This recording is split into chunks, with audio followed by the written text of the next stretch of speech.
और बीजेपी आगामी 6 अप्रैल से लेकर आने वाले दिनों में कई कार्यक्रम आयोजित करने जा रही है। वहीं बीजेपी ने चंडीगढ़ में बीजेपी कार्यालय पर हुए हमले को लेकर आम आदमी पार्टी सरकार पर निशाना साधा है। इस मामले को लेकर बीजेपी प्रदेश अध्यक्ष मोहनलाल बटोली से खास बात की है हमारे असिस्टेंट एडिटर ललित नारायण कांडपाल ने।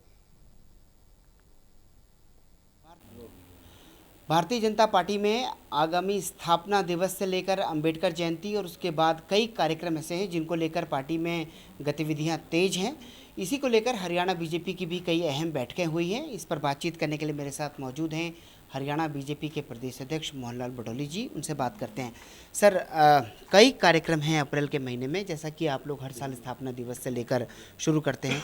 क्या क्या कार्यक्रम इस बार हरियाणा में होने जा रहे हैं? आज हनुमान जयंती का अवसर है। मैं आपके माध्यम से देश और प्रदेश के सभी बहनों को, भाइयों को, सभी बुजुर्गों को हनुमान जयंती की बहुत बहुत बधाई और शुभकामना देता हूं। और भारतीय जनता पार्टी का जो हमारा प्रशिक्षण का अभियान चला है बहुत सफल चला है। हरियाणा प्रदेश में 354 मंडलों के प्रशिक्षण के सफल कार्यक्रम हुए हैं और जो 23 मंडल बचे हैं उनका भी 5 अप्रैल तक प्रशिक्षण का कार्यक्रम सफल हो जाएगा। और जो भारतीय जनता पार्टी के स्थापना दिवस को लेकर हमारी प्रदेश स्तर की जो टोली बनी है उसके साथ हमारी बैठक रोहतक में हुई है।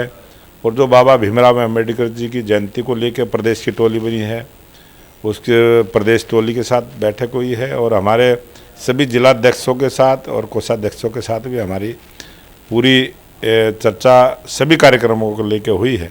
और एक अच्छी योजना बनी है कि हम हरियाणा प्रदेश के 20,629 बूथों पर भारतीय जनता पार्टी का स्थापना दिवस मनाने का कार्यक्रम करेंगे। सभी कार्यकर्ता अपने घरों पर झंडा लगाने का कार्यक्रम करेंगे और भारतीय जनता पार्टी का इतिहास, विकास और भारतीय जनता पार्टी के विचार को हम जनता के बीच में रखेंगे।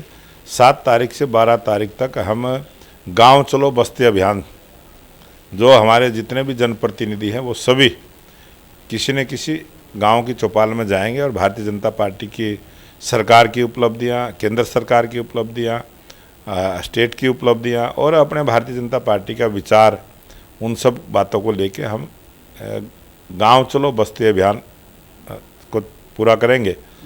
13 अप्रैल को बाबा भीमराव अम्बेडकर जी की जो स्टैचू लगे हैं, कई बाबा भीमराव अम्बेडकर जी के नाम से कोई संस्थाएं हैं, शिक्षण संस्थान हैं या कोचिंग सेंटर हैं, हॉस्टल हैं, उन सब पर स्वच्छता का कार्यक्रम भारतीय जनता पार्टी के कार्यकर्ताओं के द्वारा होगा। 13 तारीख को ही शाम को दीपोत्सव का कार्यक्रम रहेगा। 14 तारीख को बाबा भीमराव अम्बेडकर जी की जयंती हम माल्यार्पण के साथ मनाने वाले हैं। और 15 तारीख से 20 तारीख तक भारतीय जनता पार्टी के सभी कार्यकर्ता बस्तियों में जाके बाबा भीमराव अम्बेडकर जी के विचार को, उनके सिद्धांतों को, उनके किए गए कार्यों को, जो कानून के संविधान के निर्माता बाबा भीमराव अम्बेडकर जी की जो उपलब्धियां, उनके जीवन के बारे में हम जनता से संवाद करेंगे। और जो देश के प्रधानमंत्री नरेंद्र मोदी जी ने पंच तीर्थ विकसित करने का काम किया, बाबा भीमराव अम्बेडकर जी को जो सम्मान भारतीय जनता पार्टी की सरकार ने दिया है, उन सब बातों की चर्चा करने वाले। वहीं दूसरी तरफ सोनीपत में भी बड़ी रैली आयोजित करने जा रही है भारतीय जनता पार्टी। IMT की शुरुआत होने जा रही है, मारुति के नए प्लांट की शुरुआत होने जा रही है। क्या प्रधानमंत्री नरेंद्र मोदी भी शिरकत करते नजर आएंगे? अभी एक प्रपोजल बनी है और जैसी वो फाइनल होगी हम बताएंगे, क्योंकि हमने अपने संकल्प पत्र में जो बात कही थी कि हम 10 लोकसभा सीट हरियाणा में और हरियाणा में IIMT खरखोदा की तर्ज पर 10 IIMT बसाने का काम करेंगे। और ये बहुत बड़ी योजना है। 50 लाख युवाओं को रोजगार देने की बात है और नए युवाओं को रोजगार के अवसर मिले, ये प्रयास प्रदेश के मुख्यमंत्री नायब सिंह सैनी जी की सरकार का है और देश के प्रधानमंत्री नरेंद्र मोदी जी का हरियाणा में आना बड़े सौभाग्य की बात होगी, गौरव की बात होगी और हरियाणा के युवाओं को नए रोजगार के अवसर मिले, इस प्रकार की शुरुआत हरियाणा में होगी। वहीं दूसरी तरफ चंडीगढ़ में भारतीय जनता पार्टी के कार्यालय पर हमला भी हुआ है। आम आदमी पार्टी आप ही लोगों पर निशाना साध रही है। आम आदमी की पार्टी की सरकार जो पंजाब में चल रही है, भ्रष्ट सरकार है, लोगों को झूठ बोलने वाली सरकार है और पंजाब के जो हालात हैं वो किसी से छुपे हुए नहीं हैं। पंजाब में जो अराजकता का माहौल है उसके लिए जिम्मेदार है तो आम आदमी पार्टी भगवत मान की सरकार जिम्मेवार है। और जो ये हादसा चंडीगढ़ में भारतीय जनता पार्टी कार्यालय के सामने हुआ है, ये एक आतंकवादी घटना है और इस प्रकार की जिस भी आतंकवादी संगठन के द्वारा ये घटना को अंजाम दिया गया है उसको बहुत जल्दी पकड़ने का काम कानून करेगा। वहीं दूसरी तरफ कांग्रेस पार्टी में क्रॉस वोटिंग को लेकर लगातार बैठकें चल रही हैं।